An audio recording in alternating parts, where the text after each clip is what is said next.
sanang sabihin sa daan. Kaya lang wala akong magawa. Hirap talaga nangangamuhan. Kailangan tapusin ang trabaho bago makauwi. Ako nga pala si Meryl, isang empleyado sa paggawa ng sapatos. Pati po, ito ang aking pulong ng katatakutan. Sa daan na aking nilalakaran, naiinis ako.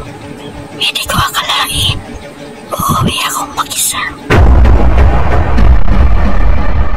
Kung bakit kasi nagkataon na hiwalay ang landas ng aking nilalakaran sa mga katrabaho ko. Di habang na maliwanag ang daraanan nila, samantalang sa akin ay masukal